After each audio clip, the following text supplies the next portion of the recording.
Oh, have we got a show? Start with the fraud. I'm Tony Katz. Let's begin. Good morning.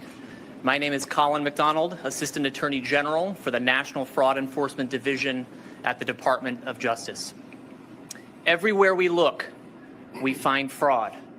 Hundreds of billions of taxpayer dollars taken from our pockets by criminals every year. For that reason, President Trump, Vice President Vance, and Acting Attorney General Blanche have rightly activated the DOJ and our fraud-fighting partners to combat this fraud epidemic head-on, because no one should be able to rip off the United States of America and get away with it. I am honored to be joined today by some of our best fraud fighters: CMS Administrator Dr. Mehmet Oz, U.S. Attorney David Metcalf, Pennsylvania Attorney General David Sunday, HHS Inspector General March Bell. Yes. It's a lot of people. Get to the fraud. Who's going to jail? That's all I want to know. That's all I want to see. It's all I care about. Don't want to hear about the rest. Yeah, you got a whole panoply of people. I'm sure they're absolutely excellent. Everybody goes out for ice cream afterwards. You get a stick and you get a stick. It's full on Shoresy. Who goes to jail? That's the only question we have. Stop talking about everything else. Who committed the fraud? How much fraud did they commit? Who goes to jail? What are we going to do to them in jail? Because a bunch of us, because of the fraud, we've got a list. Because someone we know didn't get the care they were supposed to get. An American we know didn't get the care they were supposed to get. And we want to take these fraudsters and, man, we want to treat them bad. Thank goodness we've got a system of justice that doesn't allow for that kind of vengeance. So we're just going to have to think about those things in our head while they spend time in jail. Now, who goes to jail? That's the only question. Everything else is nonsense, pablum, ridiculousness. Tony Katz today. Good to be here. Good to be with you. Find everything I do over at TonyKatz.com, TonyKatz, TonyKatz.com. Colin McDonald's the assistant AG, and they are announcing fraud in Pennsylvania where 19 people got charged. 19 different people. They're referring to it as a major takedown of these fraudsters. What did they say? Public servants is committed to looking further, digging deeper, working night and day to unmask the fraudsters stealing the wealth of America and bring them to justice. Tell me about it. And this commitment is reaping dividends right here and right now in Pennsylvania. Today, we are announcing criminal charges against 19 defendants for fraudulent home health care schemes that targeted Pennsylvania's Medicaid fraud program and resulted in over $4 million of fraud. 18 of these defendants were charged in the last 12 days as part of a strategically coordinated law enforcement operation between the Fraud Division, the U.S. Attorney's Office, and the Pennsylvania Attorney General's Office. The cases today build on the work that we recently announced in Minnesota, where we charged 15 defendants for systematically looting 7 state-managed Medicaid programs out of more than $90 million, treating those programs like a piggy bank until one of them had to be shut down entirely because there was nothing left. The shelves were empty. When do they go to jail? Oh, I'm sorry. Broken record. Am I repeating myself? You know, I think I'm one of the few, and I could be wrong. I think I'm one of the few people who says out loud that shutting down Doge was an absolutely terrible mistake. Shutting down Doge was wrong. Doge is good. Doge is right. Doge is proper. We have fraud. Let's get rid of the fraud. Let's throw the fraudsters in jail, and let's keep the money for the American people, put it back in their pocket. We can pay down some debt. I'll let you do either one. Why in the world would we ever stop getting rid of fraud? Because we shut down USAID? Good. Well, Tony, people died. With all due respect, no. It was a slush fund utilized for political purpose. That's not enough of a reason to keep it afloat. You could have kept specific programs afloat utilizing other methodologies, like we kept AmFAR afloat. So don't tell me USAID had to be there. It never had to be there. It had to be shut down. I say good, and I will say it anywhere, anytime, any place. You could have handled these things like normal people. But nope, had to be political first. And somehow USAID has to stay because you want to engage in these politics. Screw that and screw off. And now we tell jokes about your mother and they will be unkind. When do these people go to jail? 19 people involved in the fraud. Now, this is $4 million. And someone's going to say, oh, wow, $4 million. I want to meet the person who's a part of this show day in and day out who is going to take a look at $4 million and say, I don't need that. And then I'm going to say, when did Elon start listening to the show? Because everybody else is going to say, yeah, I want my $4 million. It's full on say anything. I want my $2. I want my $4 million. You better believe it. This is 19 people and $4 million. How many people out there do we think are engaged in these acts of fraud? How about we do it this way? I'll even pull out a calculator just to make it easy. If I can have 19 people right there in Pennsylvania doing $4 million worth of fraud, I'll take a 4 million right there. Right, 4 million. 4 million, right there. Okay. And how many states are there, Producer Landon? How many states do we have in the United States of America?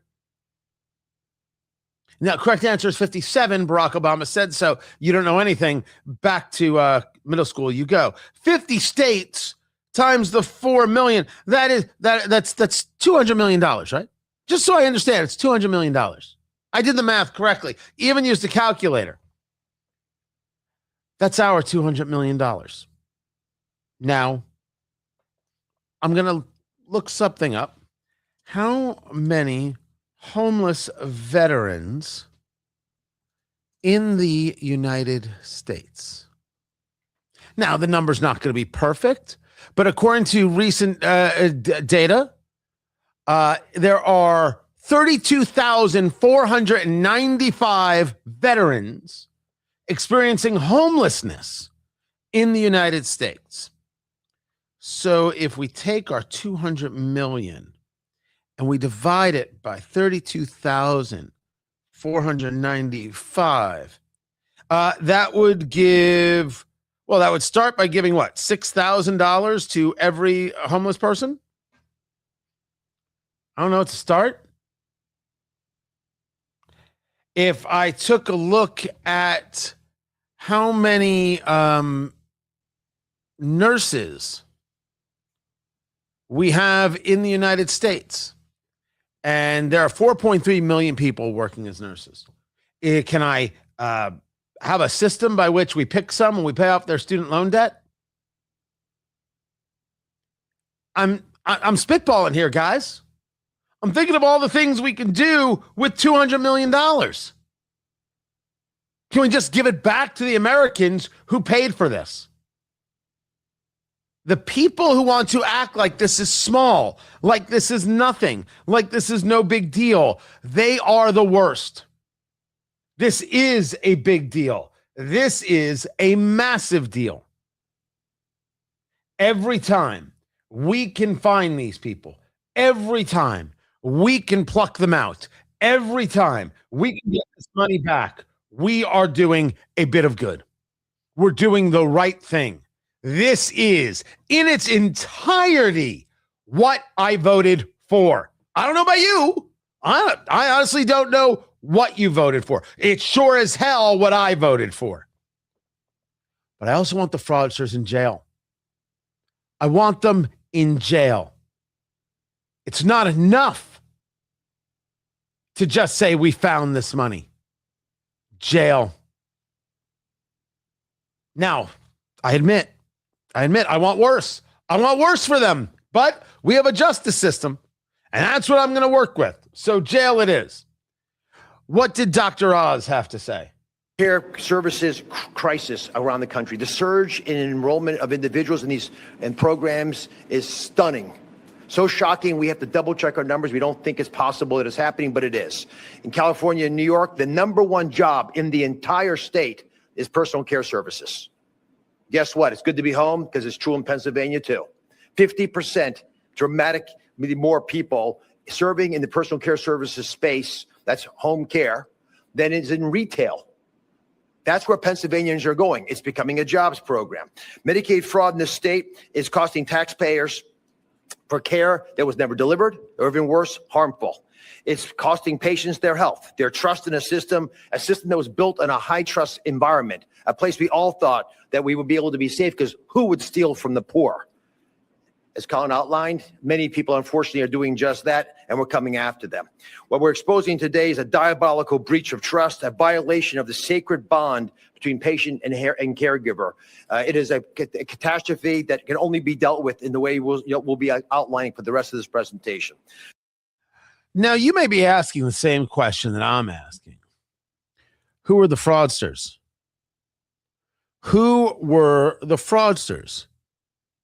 According to the Attorney General of Pennsylvania, the two of these people, women, Ashley Griffin and Yolanda Wright, home health aides, accused of defrauding Medicaid by submitting nearly $1.5 million in reimbursements for work not performed.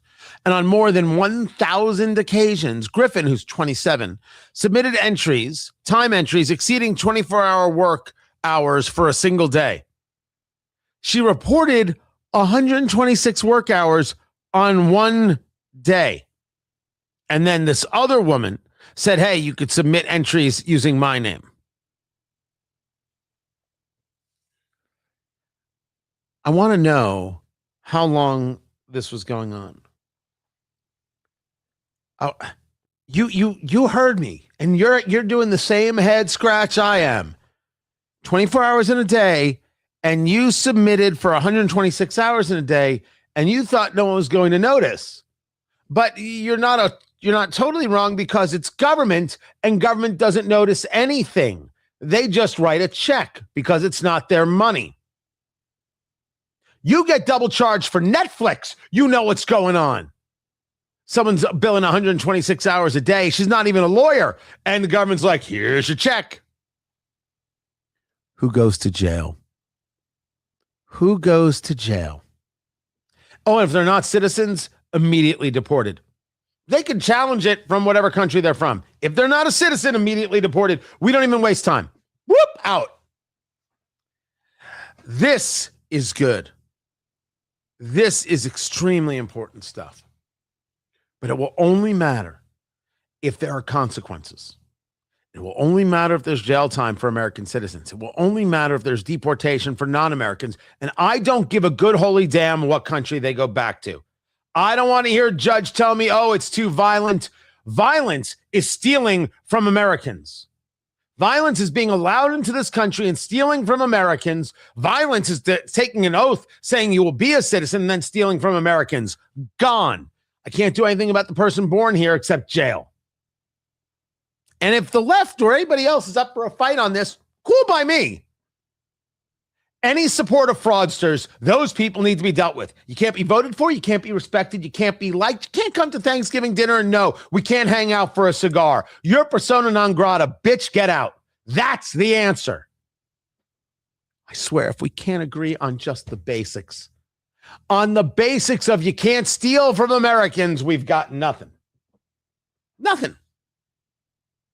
So yeah, we got to uphold the standard. Some people got to go to jail, like Harvey Keitel said in National Treasure. Someone's got to go to jail. And the rest need to be deported. I'm Tony Katz. This is Tony Katz Today.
Welcome back, everybody. Tony Katz today. Good to be with you. Just letting everybody know that we're on. Also, don't forget to subscribe and like and do all the things. Yes, I love that people are now getting notifications. Yeah, that's the finger, by the way, that I got in the car door. I did that. Much better. All the feeling is there. It's all good. But oh yeah, if I hit it, like I'm aware. I was going to say that we're scheduling the show a little bit earlier now, so we are getting better notifications out there. I really do have to schedule it in the morning, is what I have to do. But sometimes I'm not sure exactly how it's all going to go. What I think I need to do is just play it a little more generic in the topics, and it should all work out. So it's working. It is working. So I appreciate it. Tell all your friends, hit the like and hit the thumbs up and hit all the things that you hit. There are many things to hit. And if you don't hit them, the communists win. Look, I'm on Rumble right there. I just hit one. Boom. Boom. Yeah, I don't know what's going to happen with Rumble. Like, I was on Rumble and then I was off Rumble, and then we're going to see if Rumble does a comeback. I don't have an answer. Now, if you're getting Eat, Drink, Smoke notifications, that's great. We have been aggressive on the shorts. Like, I think we just put out, we had a bunch dump yesterday. I say dump. They were gently placed. And we've got a bunch more coming on Wednesday and Thursday. So there it is. Coming back.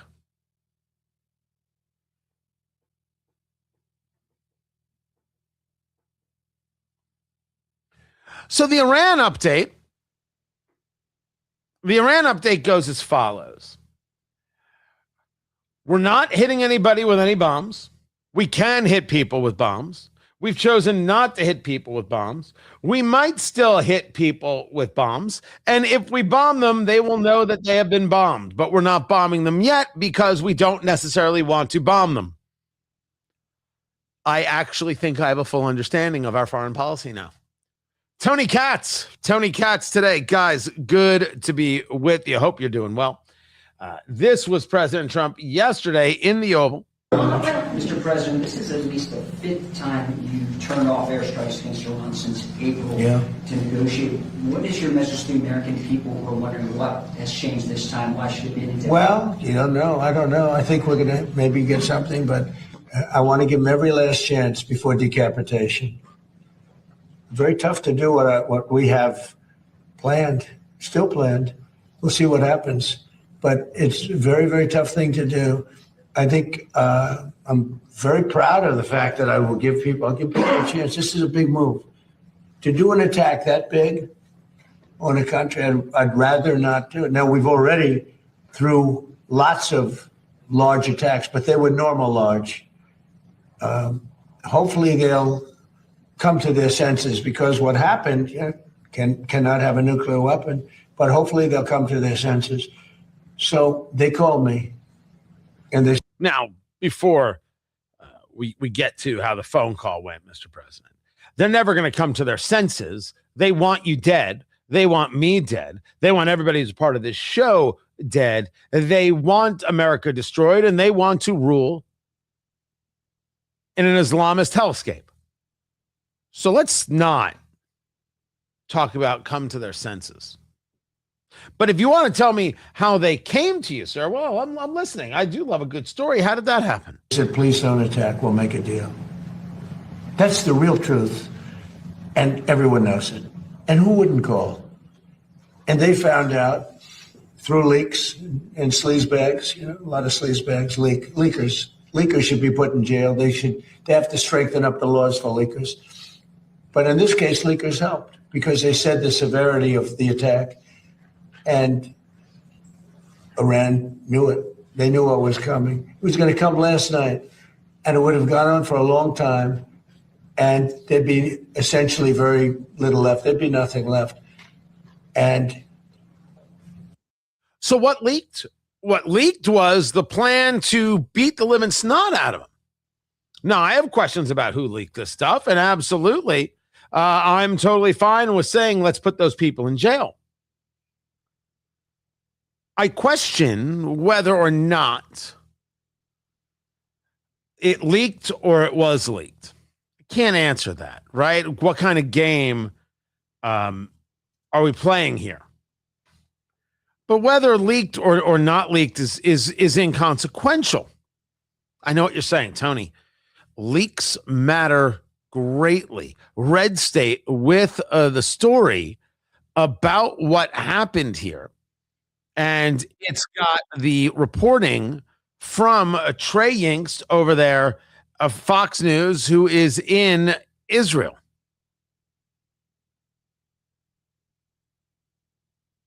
If I can make it play, I would be super dangerous. So we know that it did leak. We know that there are those who are taking it quite seriously. The question before us is whether or not it's going to lead to anything that they're taking it seriously. What part does that matter? Waits to see if a deal will be reached or we'll see a return to war. Guys? So Trey, real quickly, the president talked about the military operation that was leaked over the weekend. It's obviously they need to figure out who's leaking from the White House. That has to be someone high within government that put that out there to sources. It's our job as the press to cover that. But I'm curious from your perspective and your sources on the state of play that league played out in the Middle East, and who then phoned the White House to get to the negotiating table.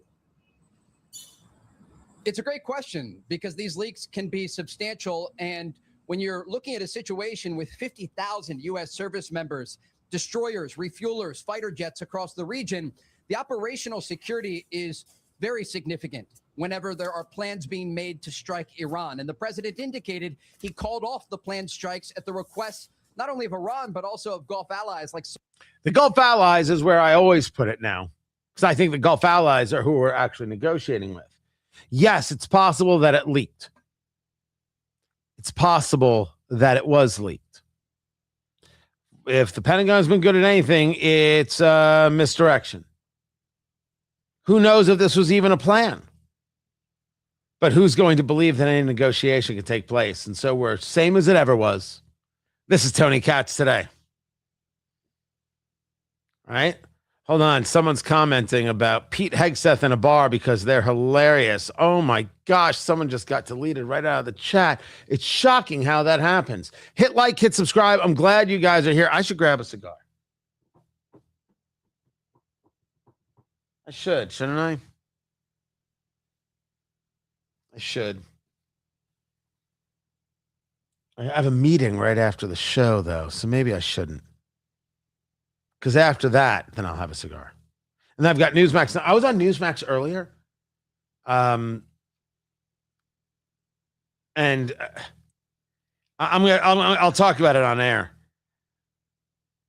I got paired up with Dennis Kucinich. And there are some of you saying, I'm sorry, what? And there are some of you saying, I'm sorry, who? Okay. For the I'm sorry, who crowd, Dennis Kucinich was a longtime congressman from Ohio. He's a former mayor of Cleveland in the late 1970s. And he was from Ohio and very, very left wing. For those of you saying, I'm sorry, what? He was a leftist. He was a radicalized progressive before it became in vogue. And Dennis Kucinich is maybe 5'4". And Dennis Kucinich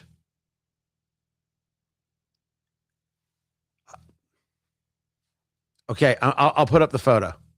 I will put up the photo. Hold on. Okay. This is the photo of Dennis Kucinich and his wife. My point is, Dennis Kucinich has a lot that he could teach. It's so not since it's such a good joke. Not since Rick Ocasek landed Paulina Porizkova has a match like this been made. Just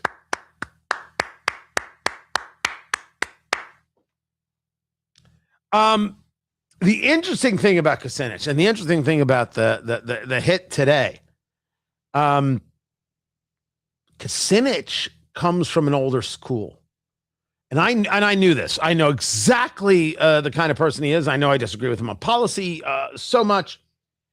And what I knew that if I got into a back and forth with him, because not many Democrats come on Newsmax. They should. They don't.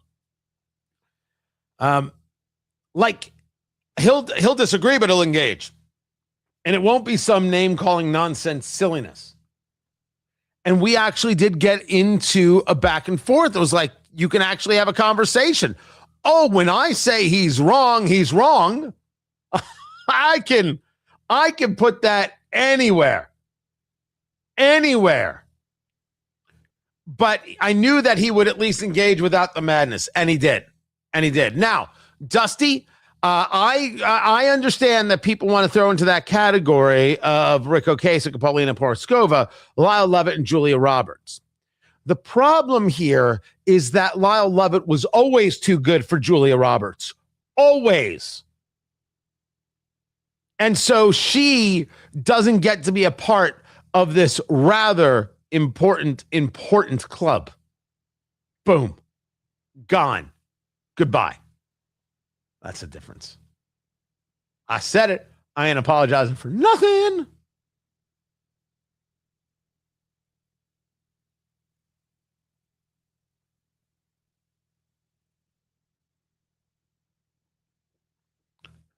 Todd Blanche makes it through the Senate. Well, I should say, at least through the Senate committee. And now his nomination will go to the full Senate. Tony Katz. Tony Katz today, an absolute pleasure to be with you guys. That's Todd Blanche. He is the acting attorney general. And everything is moving along as it should. We knew this was going to come. We knew this was going to be handled. And we knew it was going to be handled because he wrote, hey, the weaponization fund is gone. And that seemed to satisfy and mollify Senator Tom Tillis of North Carolina and Senator John Cornyn of Texas. That seems to have proven to people like Dick Durbin that Todd Blanche cannot be trusted. The confirmation is nothing more than political nonsense and everybody screaming and yelling and moving on. The Senate actually thinks that their advise and consent role is more than it is. It is not. We don't now take a look at confirming nominees based on a skill set. We look at confirming nominees or not based on politics and politics alone. Every attorney general is a hand-picked attorney general. Merrick Garland was the hand-picked attorney general of whoever was running the country for Joe Biden. Right? That's always the way it is. Eric Holder was the hand-picked attorney general of Barack Obama. That's always the way it is. So this idea of handpicked is just too silly for words. Nothing wrong with Todd Blanche. Oh, the Epstein files. The Epstein files. And yes, there were people there saying that they wish that Todd Blanche wasn't confirmed because he didn't release this and didn't release that. I have, from the beginning, on the record, no question, favored releasing everything, and came around to one of the things we must do is we must redact the innocent. Just because you're named in the Epstein files doesn't mean you did anything wrong. Just because there's a 302, the FBI did an investigation or asked some questions, doesn't mean you did anything wrong. It's not a charge. It's not a document that does anything other than say, here's my summation as an FBI agent of our conversation. That's a 302, FD-302. The idea that Trump did this and Trump did that, release everything. Release it all. That's been my mathematics since day one. And yes, Trump screwed it up by not doing that. Todd Blanche can't be attorney general because of that? No. Don't be silly. Don't be silly. But I think the more interesting story here is the one about Jean Pirro. I say Jeanine Pirro. Jeanine Pirro is the U.S. attorney. She was, of course, on Fox News. Judge Jeanine. She is the U.S. attorney for the District of Columbia. And she decided to drop the case against the alleged vandal of the reflecting pool, this guy by the name of David Hearn, who is a U.S. Olympian. She said, we're going to drop the case. Trump is angry. Trump was in the Oval yesterday. He was signing an executive order for military families. And he said, you know what? You know what I think? I'm very mad at her. I'm very upset with her. I think she choked. To Jeanine. And frankly, I think she choked because the judge was really vicious. Instead of going after the people that did it, the judge went after her and went after her department. And I guess she choked. I don't know what the hell happened. Are you reconsidering her role? I don't know what you don't. You're fake news. Don't ever talk again. You're fake news. One of the worst in the business. Fortunately, nobody watches you. Okay. Well, I don't know who he was talking to right there. But did Jeanine Pirro choke? I'll start with a basic question. Does Jeanine Pirro seem like the kind of woman who chokes? Does not seem to me to be that kind of person. Pirro said that the charges would be dropped because the real issue with the reflecting pool is the contractors. Because overspraying and delamination caused the damage. That I live in a world where repairing a reflecting pool is a source of political angst. 2026 is just, I mean, that is peak 2026 right there. Why would anybody have a problem with him fixing a reflecting pool? It's like being crazy about the idea that we're going to add a ballroom to the White House. It's fine. It's not the end of the world. The ballroom is fine. All of the gold all over the Oval, less. Oh, trust me, when I'm president, that's all coming down. All coming down. Keeping the Constitution in there or the Declaration in there, fine. Absolutely. You need a good reminder. Photos of the founding fathers. Photos from the revolution, what it took to be here. Photos of Iwo Jima. A landscape shot of the beaches at Normandy. A reminder of where our dead are buried and what sacrifice they made for all of us. Oh, that's going to be there. The gold adornments are not going to be there.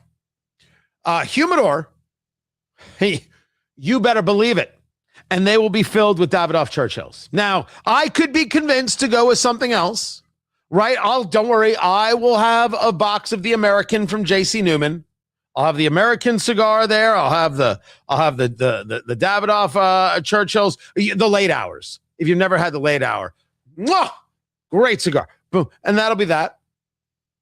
But none of the adornments. That's not going to happen. The ballroom, I'm going to say, hey, thanks for the ballroom. That it became and still is to some extent a political hot potato is a proof of the level of broken. It's a ridiculous thing to be angry about. If you hired a contractor and the contractor messes up, you go back to the contractor and you say, fix this. It's impossible that a contractor messed up. I'm going to say for the record, no, it's not. Now, two things can be happening at the same time. This guy, this Hearn fellow, David Hearn, he could have engaged in some vandalism because Trump's point is we have video, we have photographic evidence. Of course he did this. Look at what people did. They tried to slice the bottom of the reflecting pool.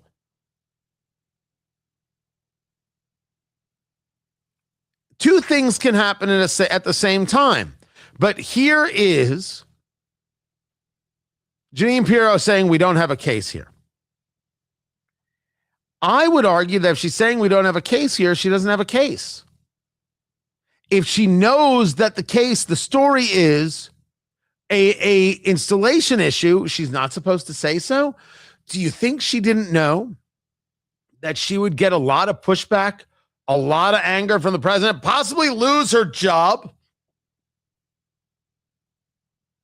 by doing this? Of course she would. Absolutely. You're doing it anyway? I'm not that angry with her. If the reflecting pool was done wrong, would everyone just do me a favor and do it right? That's all. So we understand each other. We announced $4 million of fraud being found and 19 people arrested in Pennsylvania. And people are more angry and upset and worked up over this reflecting pool story. We're all nuts, you know. I'm going to stay focused on what matters here. And what matters here is that the reflecting pool being fixed is a smart idea. If a guy didn't engage in vandalism, he didn't engage in vandalism. That doesn't mean he isn't possibly a scumbag who tried to engage in something criminal, but maybe what he did wasn't the criminal thing. Fix the reflecting pool. Why would anybody be opposed to it? Build a ballroom. Why would anybody be opposed to it? Oh, and the idea of cleaning up the art around DC, good. Art is supposed to be grandeur and tell the story of who we are. It's supposed to be inspirational. You want it to be broken and dirty and mismanaged? Good Lord. Sculptures and statues should all be brought back to their brilliance. And Trump doing this is excellent. And the artists of America should be cheering him on for actually caring about art and not just pretending to be about the arts. Excellent work. Is Jeanine Pirro going to be fired? I don't know. I think if he does fire her, I think that's a mistake. But she choked.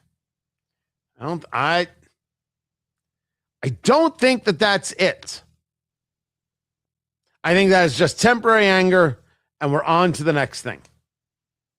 At least that's my hope. Keep it here. I'm Tony Katz, and this is Tony Katz Today.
Welcome back, everybody. Tony Katz today.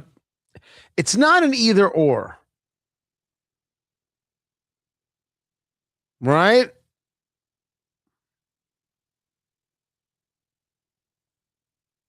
It's not an either or. Healthcare is more important than art. You don't deny certain realities. Art tells a story, and art creates a sense of people. That's different than whether or not you should be able to go see your doctor. Healthcare should not be performed by government or provided by government. I am opposed to universal health care. But if we have these public works, these statues, etc., of course, they should be clean and they should tell a story and invoke grandeur and make people feel good about where they are. We need no art, but we need government-run healthcare? Great, you'd have nothing to inspire you and nothing to keep you alive. What kind of weirdness is this? Healthcare is more important than art. Okay. What a joke of a person. Danny, we don't think you're a joke. We think you're, sometimes a little weird and you put raisins in the potato salad. I don't even know what the hell that's all about. But we don't think you're a joke. We don't think that. So there you go. Now, that's a solid question, Kenneth. Why would anybody want to vandalize the reflecting pool or our national monuments? Well, we already know the national monument part because they hate the country and they believe in the destruction. The reflecting pool, because Trump wants to fix it. Well, that means it has to be bad. That whole TDS thing, that whole Trump derangement syndrome thing, that's real. Trump derangement syndrome, totally real, and you know it. You knew it before I knew it. All facts. Totally real.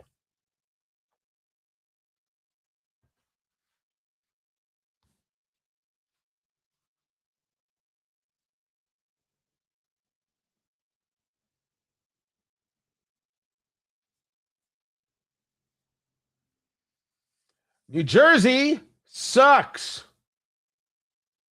It's not that I want it to. I will tell you that I do not miss pizza from New Jersey. I do not miss certain baked goods from New Jersey, although I could point to Bradley Beach and I can pick out two of my favorite spots in the world for deli, for three: deli, pizza, and cakes and pastries, things like that. What I miss is diners. That's what I miss in New Jersey. I'll get into that in a second.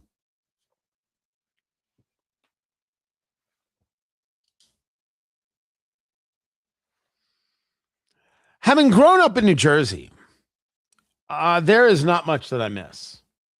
I don't actually miss pizza from New Jersey. Tony Katz today. Good to be with you. And I was never a thin crust guy. Never. Give me what Brooklyn has to offer. Give me a regular slice. I happen to always like Sicilian. Now, Sicilian, different than Chicago style, different than Detroit, which is cheese baked into the crust. But I always liked the thicker, doughier slices. Always have. And I can point to places where, like on one street, I know where I'd get the pizza. I know where I'd get the deli. I know where I'd get desserts. Right? I know exactly where I'd go. The thing that I miss more than anything is a diner, a true Greek diner. I like the idea that I could walk in at 8:30 in the morning or 11:30 in the evening, and I can still get a Western omelet or a lobster thermidor. I love this. There's nothing greater. I shouldn't say it's a great American invention. I'm pretty sure it's a great Greek invention, but it's fantastic. New Jersey, whether we're talking about diners or anything else, they are trying to make it more and more annoying to partake of grabbing food to go, whether it's from a diner or from any place else. And they signed a law the governor, then Governor Phil Murphy, signed a law which went into effect on August 1st. It's called the Skip the Stuff Law. What is the Skip the Stuff Law? I'll tell you. The Skip the Stuff Law is you get a to-go item, and the restaurant is now not allowed to put in there straws, plastic utensils, condiment packets, napkins. No. None of that. You have to request it. That is now a law. I could agree that there's a lot of times that there's stuff put in that I don't need. Right? There's stuff thrown in there. I get it, Chinese restaurant. That's a lot of soy sauce. No, thank you. No one needs that much sodium. No one. I agree that I could ask for it. But that would be up to the restaurant. That would be up to the owners. Why is government deciding the marketing for restaurants? I feel the same way about these laws that say no smoking in restaurants. Who the hell are you, government, to get involved? Well, we have to protect the health of the people who work there. No, you don't. You want to stick your nose in and you want to determine how this restaurant engages its marketing. No one has to work there. You're wrong. You'll always be wrong. And we should fight these things because it's nuts. This is the government, the state of New Jersey, saying we're now your marketing partner and this is how you do your marketing. And you do that under threat of losing your license. See, like what licensing is. Licensing is the government being able to take your rights away from you. You pay for the rights that you already had, and you allow a government entity to take those rights away from you if you don't do exactly what they say and when they say it. Oh, ask me if I believe in licensing. The answer is I totally do. But if you want to do it without a license, I say, go ahead. You just got to let everybody know. Oh, yeah. Yeah. You only think you know live and let live, people, kitten. Woo-hoo. The Skip the Stuff Law. You can't just put things in there. They have to be asked for. No one needs this law. If that's what restaurants wanted to do, they would do it. Why are you getting in their way? You didn't do anything good. You didn't help anybody in New Jersey. You just made life more litigious and annoying for the rest of us.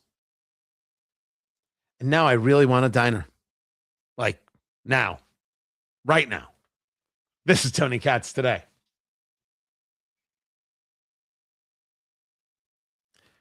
It's all about control, Dusty. End of list. End of list.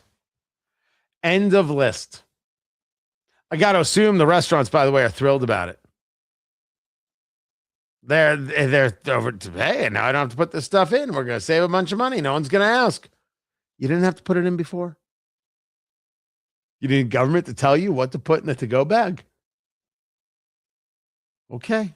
It's a little weird, but sure. The radio show right now is in a commercial break, which means we're going to go into commercial break. I'm going to get into the Caitlin Clark stuff. I'm going to get into the Aaron Rodgers stuff. And then I've got 3 more things. Absolutely. Hold on a second. I just need to explain to Dusty how Dusty is getting this wrong. Dusty has a hard time with getting things wrong. Government shouldn't control any of that. If you can't see that, well, then what are we doing? If they can control the overuse of unwanted plastics, why can't they control the overuse of trans fats or of salt or of butter or of eggs? What are you doing? Could you stop and recognize that you don't have an argument? That's not the role of government. It's not. That's all I'm saying. You know I'm right. So why the hell are you arguing with me? I love you people. I'll be back in a little bit. Hang out, smoke them if you got them. All right? Good stuff? Excellent. We'll be right back.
Welcome back, everybody. Tony Katz. Good to be with you. The show is Tony Katz today. Be sure to like and subscribe and do all the things on the Twitter. It's Tony Katz on, which is also known as X, on YouTube and Rumble. Tony Katz, Facebook, Tony Katz Radio. I have a bunch to work into. I'm sorry. Is that legit? The coaches poll, USA Today, college football preseason has IU 6th. Ohio State, Oregon, Georgia, Texas, Notre Dame, then IU.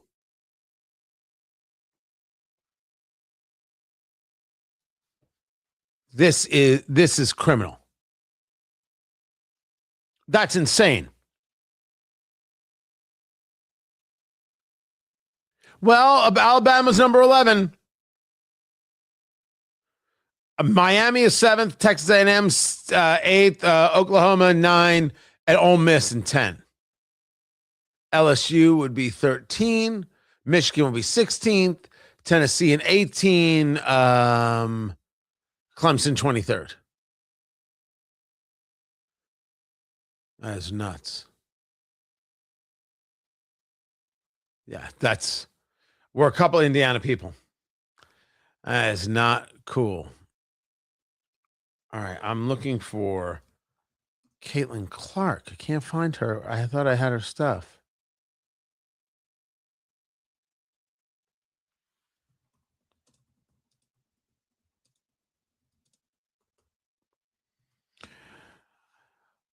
So, there's a new trend, I guess. And the new trend is that Cailtin Clark is somehow a traitor, is somehow not backing up Sophie Cunningham because she doesn't want to talk about girl sports or trans athletes or anything else. She doesn't want to talk about any of it. She wants to talk about basketball. And I've seen now conservative commentator Matt Walsh. I've seen conservative commentator, when it suits her, Megyn Kelly. Send your hate mail to kissoff@yahoo.net, and I'll be sure to get it. Talking smack about Cailtin Clark, because Cailtin Clark was asked, right? She was asked about this stuff. She's there with Kelsey Mitchell and Coach Stephanie White. She's asked, does she have any response to what's happening, this controversy around Sophie Cunningham? Now, we should be clear, there is no controversy around Sophie Cunningham. Everyone's just a freak. Sophie Cunningham said the most normal thing in the world. And I do agree that normal things should be said out loud without any concern. She said, and I'm paraphrasing here, girls' sports are for girls. That's normal. Girls' sports are for girls. Every rational person knows this. Not for boys. Women's sports is not for men. Men's sports are for men. Women's sports are for women. And if there is no difference, if there is no concern about a man playing in a women's league, then there's no need for the women's league. Kiss off Title IX. There's no need for you. We don't need to have a women's sports team. All the colleges, you could just get rid of them all. After all, football pays for everything, and nobody wants to see girls lacrosse. Or is it field hockey? I can't keep up. I'm going to get emails. Again, same email address. You're not necessary. We were told it was necessary to give women these opportunities because they should be able to play in sports just like men. And yeah, okay. Great argument. Wholeheartedly agree.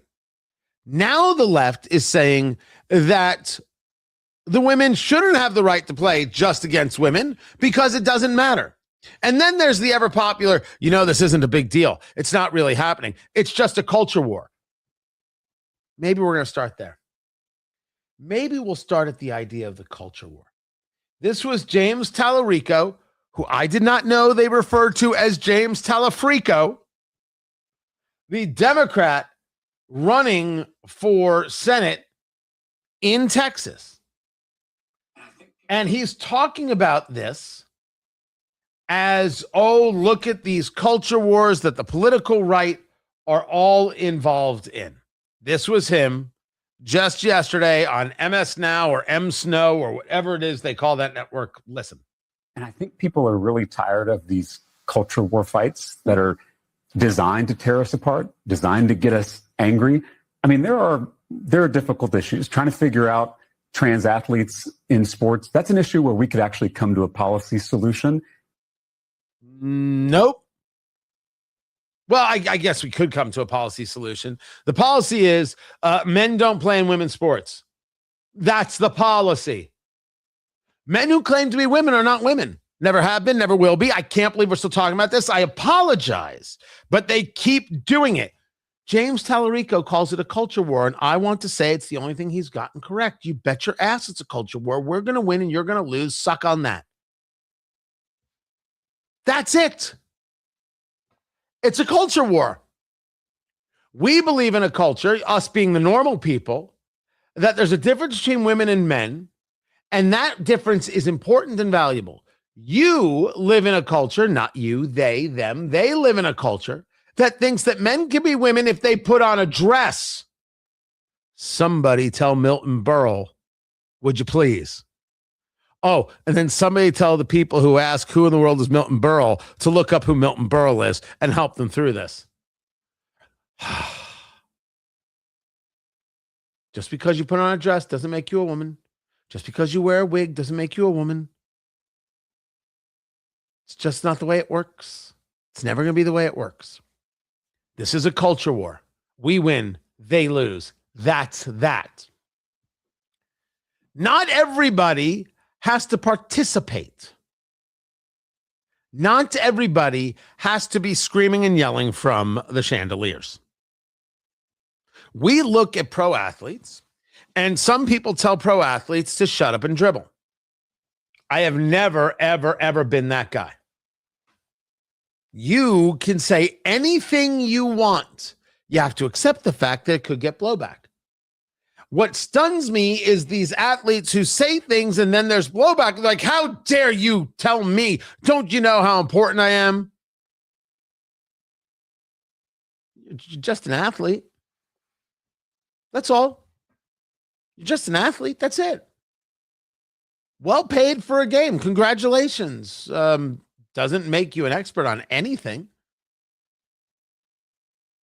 Now we're at the stage where we're getting upset with people for not saying anything, and this brings us to Cailtin Clark. Cailtin Clark is there at the table. It's a press conference after a game. The Fever had just lost. They had won 5 in a row. They lose. And it goes like this. I think for us, it's not really a discussion we really have in our locker room. I think it's for leagues and the governing bodies to work with their athletes to find solutions, but our focus is on basketball, and that's what we talk about and how we can get wins. And obviously we didn't do that tonight. So need to find an area to improve in that way. Do you have any, reaction to the... I just answered for you. She wants no part of this conversation. She's talking basketball. Yes, Cailtin Clark could say girls' sports are for girls. Absolutely. She could say girls' sports are for girls. It's an easy thing to say. It's a normal thing to say. Has this become part of a culture war? Absolutely. Is it one that we are going to win and they have to lose? Absolutely. Cailtin Clark doesn't have to go out there and every day voice some opinion. It's not necessary. Nobody needs that from her. Nobody's asking that from her. Nobody's asking it from the WNBA. Nobody's asking anybody in any league to go out there and be as political as humanly possible. We're asking you to go out there and play to the best of your ability.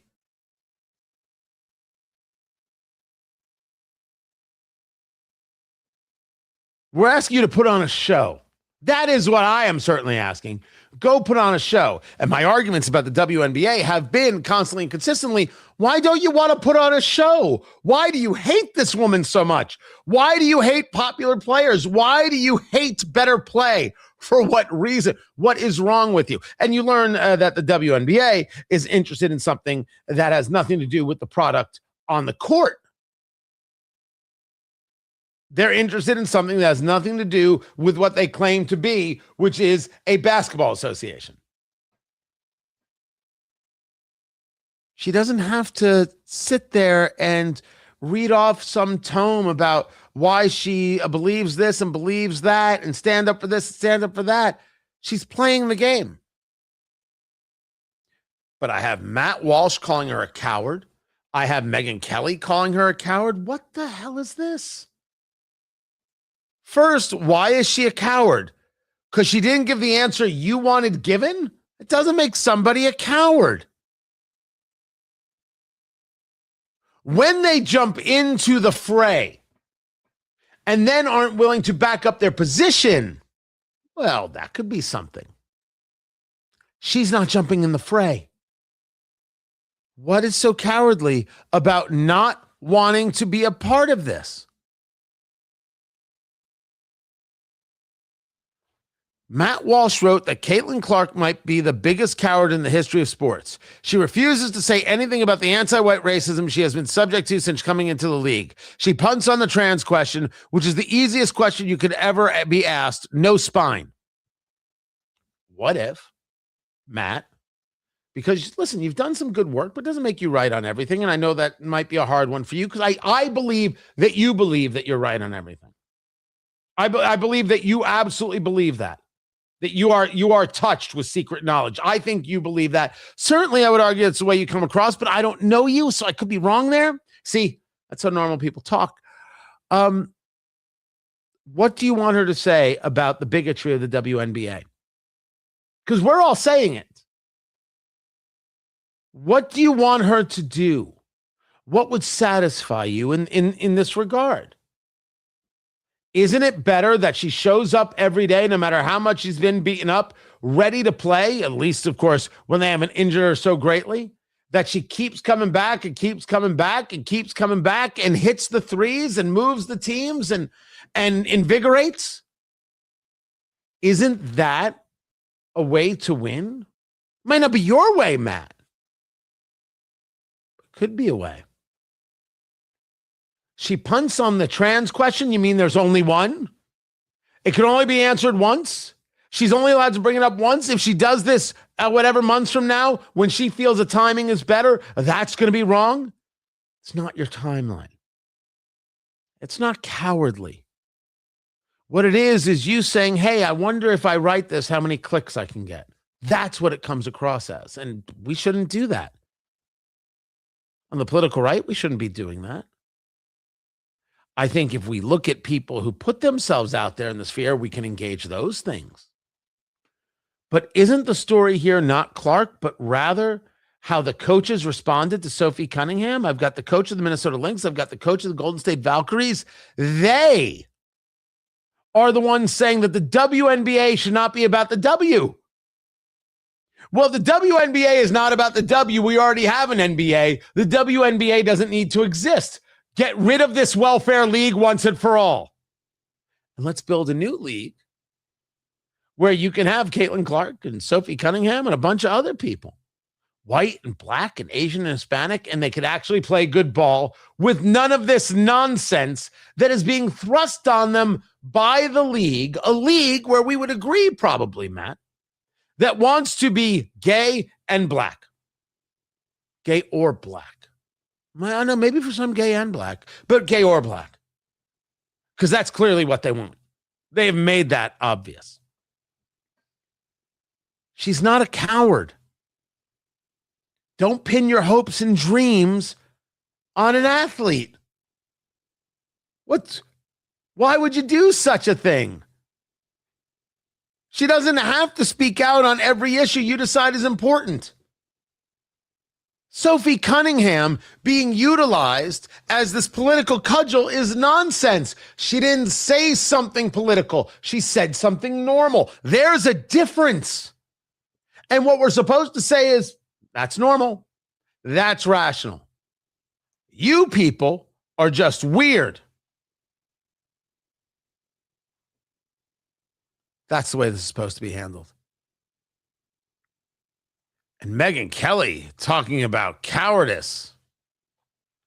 Are you no longer riding with Tucker? I noticed that he had dinner with Marjorie Taylor Greene and Joe Kent and Thomas Massey. Were you not invited?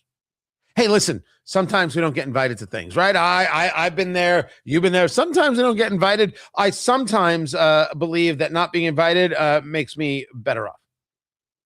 I have dodged the proverbial bullet in that case because people are letting me know. I'm like, great. It's like I don't want to belong to a club that would have someone like me as a member. I don't want to belong to a club that doesn't want to have someone like me as a member. Sophie Cunningham is not a political cudgel. She made a normal statement, and that's it. It's such an unremarkable statement that we're still remarking on it is stunning, but we're not remarking on her. We're remarking on all the people who are desperate for these things to be political on the left and on the right. I'm a conservative. I don't pull any punches. I say it clearly. I wear it out there for the world to see without any fear whatsoever.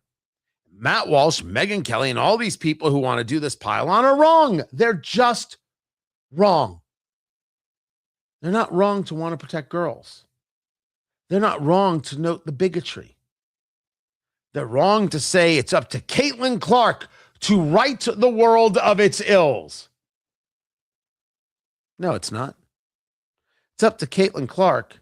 It's the job of Cailtin Clark to win and send the Indiana Fever to a championship. And that's her only job. If she wants to speak, great. I'll be listening. This is Tony Katz Today.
Welcome back, Tony Katz. Tony Katz Today. Always a pleasure, guys. Getting a bunch of stuff ready for you. Let me get rid of that right there.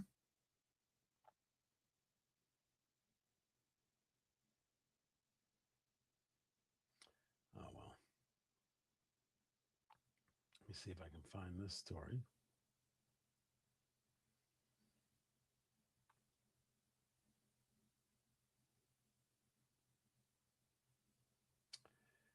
Okay. That's good. There's some little bug flying in the studio. Super annoying.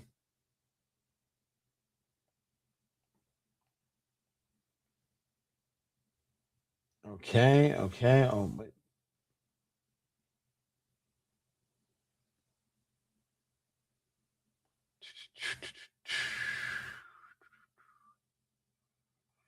Yep, coming back in 1 minute.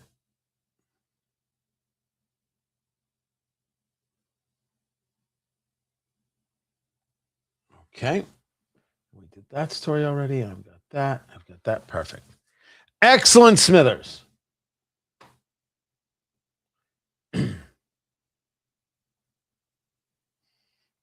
Oh, right now, Aaron Rodgers.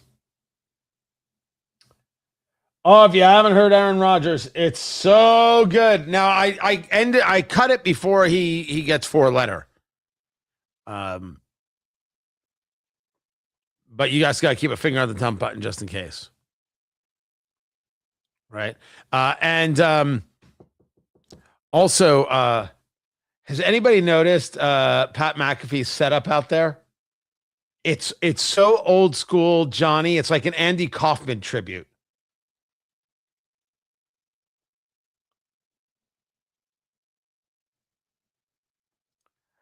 Now, a comment from an athlete that's making the rounds is Aaron Rodgers, quarterback of the Pittsburgh Steelers, to Pat McAfee regarding Anthony Fauci. Oh my, Tony Katz today. So this is Pat McAfee's show. And Aaron Rodgers is the guest, and he's sitting in like a swivel barrel chair. And what I love is that when you take a look at this visual, I don't know if McAfee's even aware that he's doing it. This is like a tribute to Andy Kaufman. It's always been known that talk show hosts keep their desk and keep their chair higher than the guest. It's always that way. Johnny did it. Conan did it. They do it today, always. And Andy Kaufman did a bit where he played a talk show host, and he's quite literally 50 feet in the air, and the guest is all the way down below. It's fantastic. And I'm telling you that Pat McAfee is a good 6 to 8 inches higher than Aaron Rodgers. But here's the question. It's a Fauci hit. It's so good. It is so Aaron Rodgers, you've been redeemed. My, oh my. Because you've been very open about coming back for this year, last rodeo, and you talk about your wife saying, hey, have another year. Mike McCarthy being here, obviously a big deal. Can you tell us about the mindset of coming into your last season? Like, that's a real thing, it feels like, because is everything better? Is everything funner? Is everything more awesome? Like, how do you kind of view this year versus maybe the years of the past? I'm going to plead the fifth. Okay. Okay. Like Gotta love that guy. Okay. Like that absolute coward, Tony Fauci. Absolute coward. Yeah. Hey, it's back, Are you kidding me? Yeah. 111 You got a times. pardon and you're in front and you pleaded over 100 times Yeah. at the White By the way, I want to say McAfee got it right 111 times. And for the next 4 minutes, the finger on the dump button, producer Landon, for the next 4 minutes, this is all he does. House. What are you scared of, Tony? Yeah. I thought you were the science. Yeah. Yeah. I thought you were I am science, and you get up there and you can't answer a question. Yeah. What are we doing? And how much time did the network spend at that? How much time did they spend on my responses every week, on my vaccination status, on Taylor and Travis's wedding? Yeah! Did they do even a minute? Did they do even a minute on Tony Fauci? No, I don't think I've heard Nah, I anything. bet they didn't. But on that note, And there was another scandal this offseason, too, involving a voter for MVP, for Coach of the Year. How much time did your network spend? Where's your cap? Did your network spend on our that? network. And the minute it goes into, wait, are you talking about our network? All of a sudden, all the guys who are with him are like, get back to Fauci. Talk about Fauci. It's so good. It is terrific. Fantastic. Love every second of it.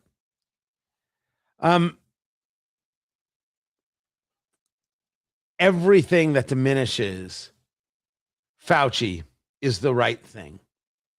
But you will note, because you've seen it with your own eyes, the left can't stop. They will still lionize. They will still support. They will still throw all the adulation. They invested all their capital into him. Every single bit of capital, and now they can't give it up. They have to still adore him. They have to still support him. He is a proven liar. Proven. And I do hope he spends the rest of his days in jail. That much I do.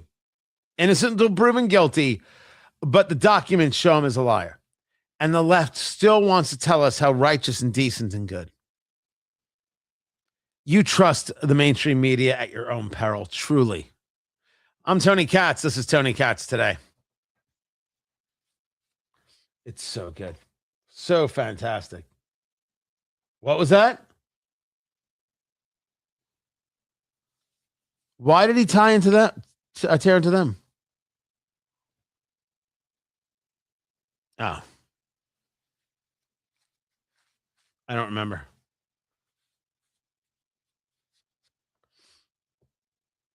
Oh, I have an assault gun.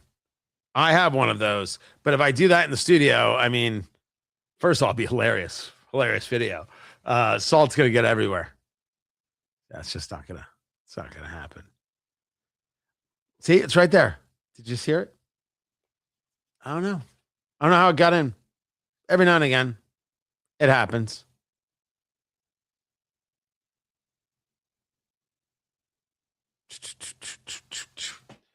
All right.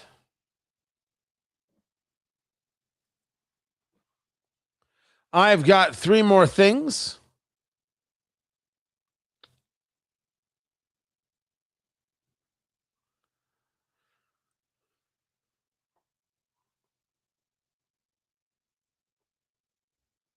Let's see where we are here.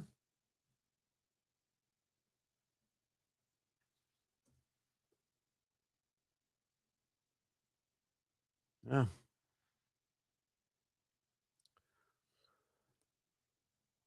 All right. Let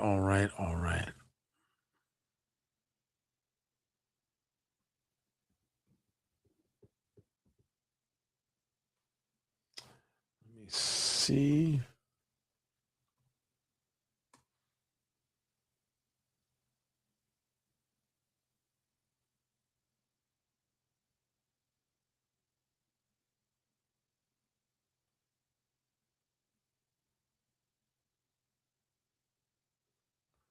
Let's see.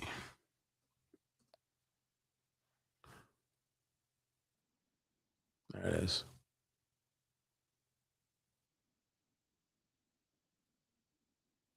There it is.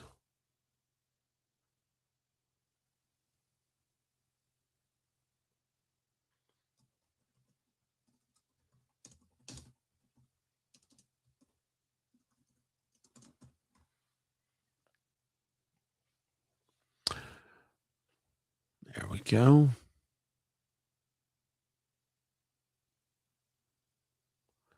Good, and good.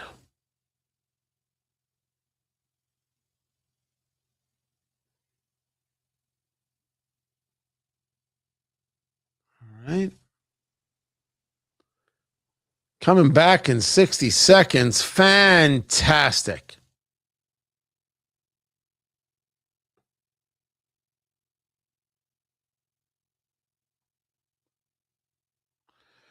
All right. And solid. And good. And we've got this right here. Thank you. No, this is not a brisket accident. There are no accidents with brisket. They're all happy. No, I got my finger caught in a car door and it got sliced up pretty good. That's what happened. That is what happens right there. Not proud of it. Just happened. I was moving too fast. Second time in my life that's happened. First time I did nothing wrong. I was just sitting there. I was leaning on the car and someone closed the door and all my fingers got caught in. Didn't even hurt. It was just weird. This one was ugly. Let's get back to the show, shall we? Yes, we shall. We've got 3 more things. Tony Katz today. An absolute pleasure to be with you guys. What are 3 more things? These are stories that should be front page news, but because of all the front page news, they don't make the front page. They're still important. I bring them to you. You've got Todd Blanche, the acting attorney general, he gets through the Senate Judiciary Committee, party line vote. Well, no kidding. Sheldon Whitehouse, who never met an all-white country club he didn't love, he said as much. We know this is going to pass with a party line vote, but let me tell you why I'm still so angry and curmudgeonly. I'll get more into that and the nomination of Blanche. And, there have been wildfires in Washington State.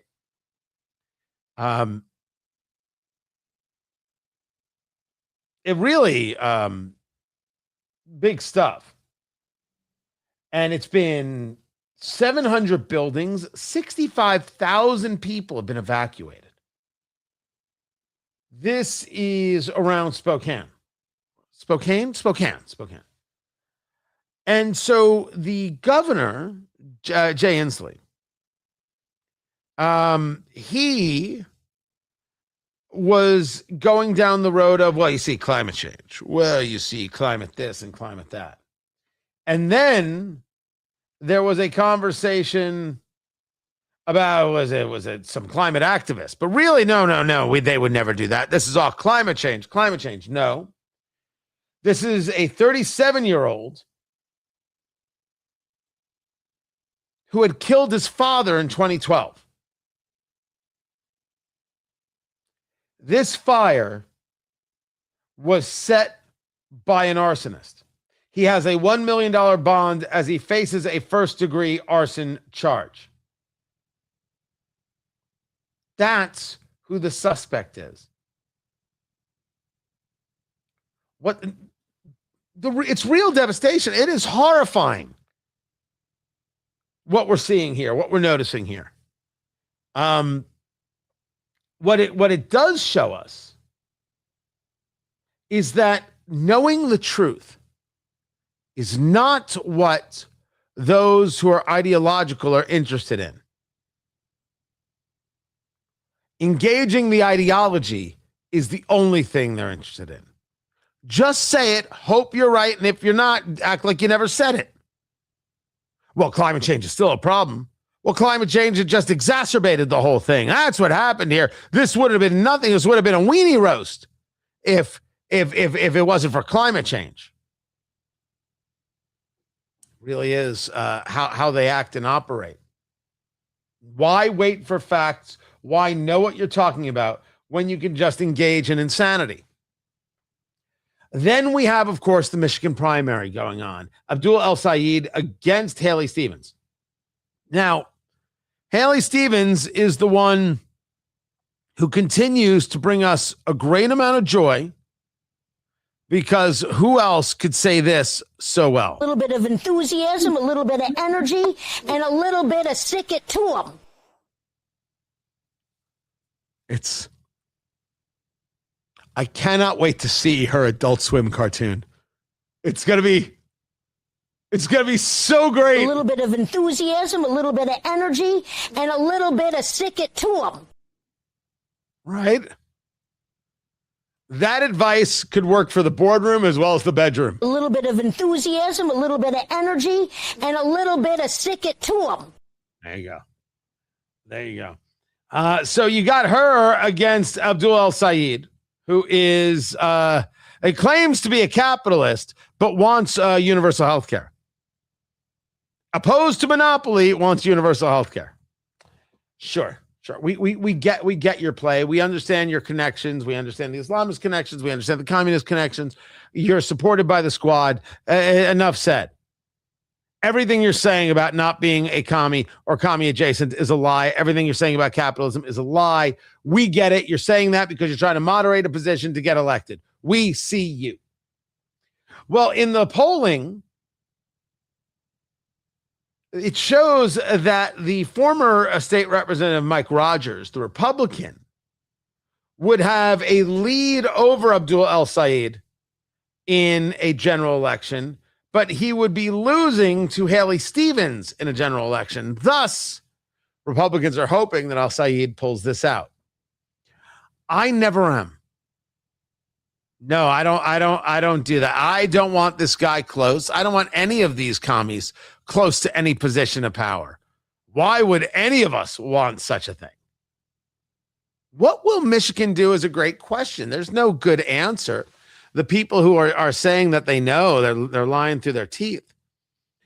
I was asked this, and I'll go over it later. I was asked this question on Newsmax earlier today. And the point, I think, stands. The results of this election, it does not change at all what the Democratic Socialists, who are communists, what they're going to do. They feel like they've got the momentum. They're not going to stop. They're going to keep moving forward and keep moving forward and keep moving forward and keep moving forward. If Al-Said loses, they're going to say that's because the establishment is trying to keep us from victory. And then Democrats are even going to have a harder time with these people. They're not stopping. Like locusts in a wheat field, they're not stopping. They're going to keep moving forward. They will not be stopped until they're stopped. They believe they've got the momentum. They believe that this is their moment and this is their time. Think about how patient these commies are. They don't get it in this election, they'll get in the next election. They're going to run 22 people in that election. You will see across the country, local seats, county seats, state house seats, where Republicans don't run a candidate and the DSA will run a candidate. And then you'll see who's serious. I'm only trying to put forth into our world that if you think for a moment losing the primary in Michigan is going to set them back, you're out of your head. Win or lose, they don't change. It's just when they become all the more insufferable. I mean, that's really what it is. Oh, speaking of Michigan, remember our conversations about lettuce and explosive diarrhea? How could you forget? In Michigan, 2 people have died of cyclosporiasis. Yeah, we're all paying attention now. Michigan Department of Health and Human Services said 2 people with significant underlying health conditions have died after contracting cyclosporiasis.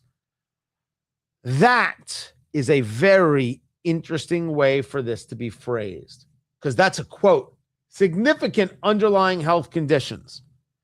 This is the way of the Michigan Health Department saying, don't concern yourself. Don't worry yourself too much. This isn't a big deal. Look, these people had serious issues anyway, and then they contracted cyclosporiasis and the explosive diarrhea and this bug that incubates in the body. No, this parasite, this virus, I should say. Yeah, you're okay. Now do that with COVID. Because when we take a look at COVID deaths, you look at all the people who had underlying health conditions, pre-existing conditions, comorbidities. I've been searching for that term for the last 3 days. We used it all the time during COVID. I could not remember comorbidities. They had so many other issues. COVID just put them over. You know how many of those cases got reported as, hey, don't worry about COVID. These people were already super sick? 0. None. Ungats. Nothing. You couldn't even say that. People died in a motorcycle accident. Write it down as COVID. Well, the hospital's paying if we write it down. And you don't know, maybe COVID caused him to cough and fall off the bicycle and crack his skull open. We discussed this and we got mocked for it. And now here's Michigan doing it. Listen, these people were already dead, really. They were already dead. It was just this put them over. Oh, so they had something already happening in them and something just pushed them over the top. You mean like George Floyd?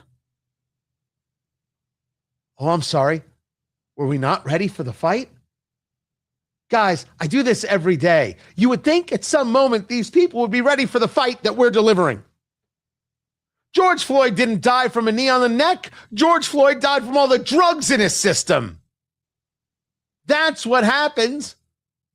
That's what happened. That's what happened to George Floyd. Was the knee on the neck right? Absolutely not. And I think Derek Chauvin, for just an absolute failure of competency, should be in jail. But did Derek Chauvin kill him? No, that's not what happened. You know why you couldn't breathe? The drugs in the system. That's why. The drugs killed him. Next thing you're going to tell me that hands up, don't shoot was a real thing.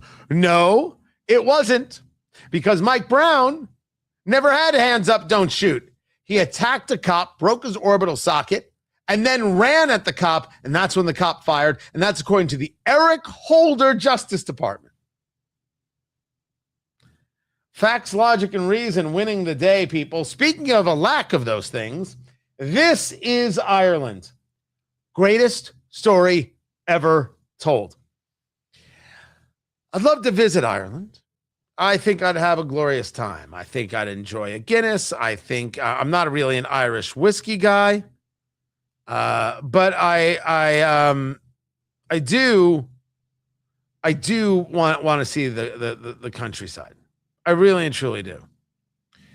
But there's a lot of bigotry in Ireland, a lot of hate in Ireland. And I think a guy like me who has a Hebrew name might have some problems in Ireland. And I don't think right now if I want to give them my dollars. So they purchased a jet purchased by Ireland's government to move their leadership around. It's a Falcon 6X. Oh, it's a pretty plane. It is a pretty plane. I mean, look at this thing. That is a sexy mother.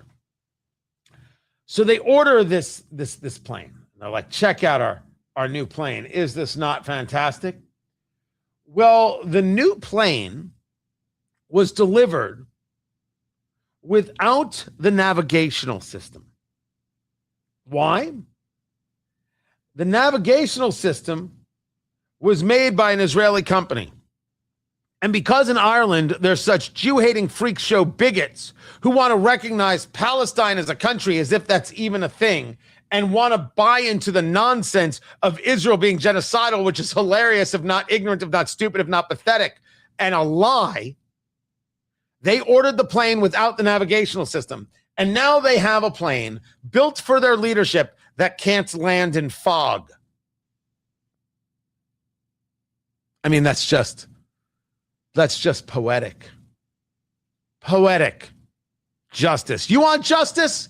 Get your data protected. Get justice against all those scammers who are trying to steal your data all the time, and they get your file with your name and your email and your medical conditions. They have your kids' names in this file, and they utilize it against you, this multi-billion-dollar industry called data brokers, where they take your file, they collect it, they package it, they sell it.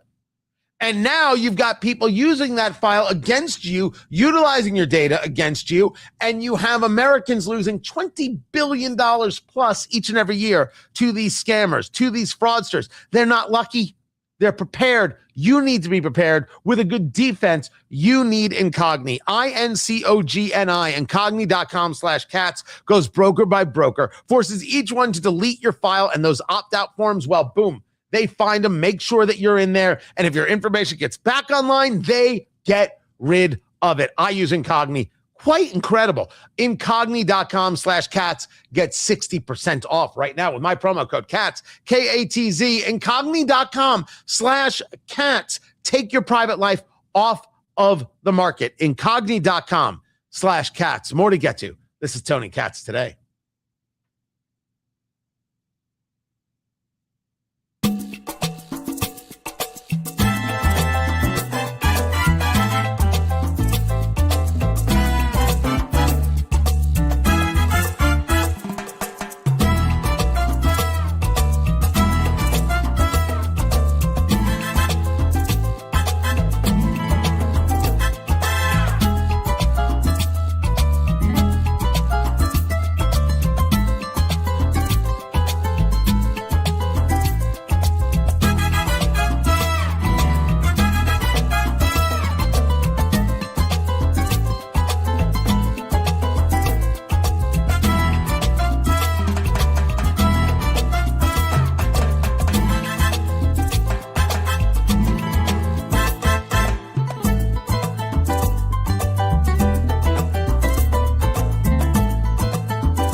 Welcome back, everybody. Tony Katz. Tony Katz today. Wait, is there an expansion team for the WNBA, producer Landon? The Cleveland Sirens. So they did nothing to match with the Rock and Roll Hall of Fame or the Browns or the Guardians, which should be the Indians. Okay. Sure. Yeah, the Cleveland baseball team would be better. I argue that Washington football team was a better name than the Washington Commanders.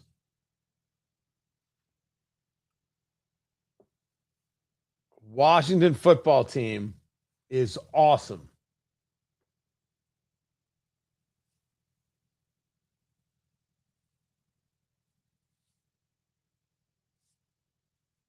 What is this? Hold on.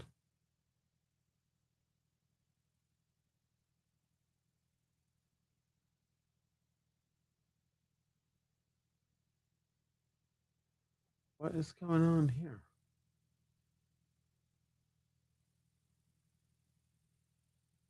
What the?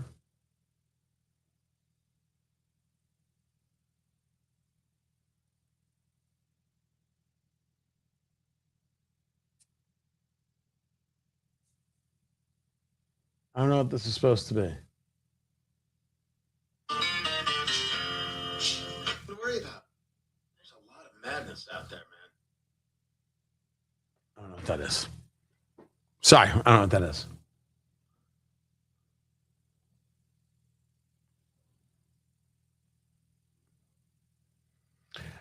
Reuters has a story that immediately should send one into a tizzy. It sent me to reach out to a couple of people I know, alike, and trust who could come up with an answer.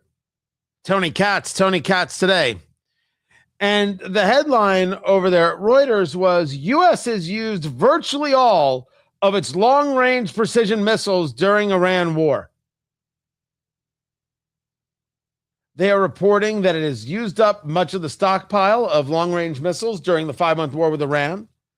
The missiles are principally the Army surface-to-surface weapons known as ATACMS, ATACMS, that is Army Tactical Missile Systems, and precision strike missiles. The degree to which the military is running out of these missiles has not been previously reported. Now, you take this and you take a look at the conversation about a leak, and were the war plans leaked? Was it leaked to Iran, and therefore Iran said, we have to make a deal? I can't answer the question. One of the things that the Pentagon has been good about is misdirection and misinformation. When you're strong, make your enemy think you're weak. When you're weak, make your enemy think you're strong. That's Sun Tzu. I would have absolutely no doubt that that is possible. So I read these stories with a massive grain of salt. But the idea that we could be out low, what do we spend all this money on, if not this? What exactly are we doing? What have we been doing? And what generals will be, even in retirement, busted down to a corporal and their pension taken away? You know, the line, somebody's got to go to jail. Who goes to jail? How come no one goes to jail? Man, we can apply that to a lot of places. I'll keep investigating and see what's actual here. Keep it here. This is Tony Katz today. Infuriating story. Truly, truly angering. Right there. Now, guys, here's the story. What's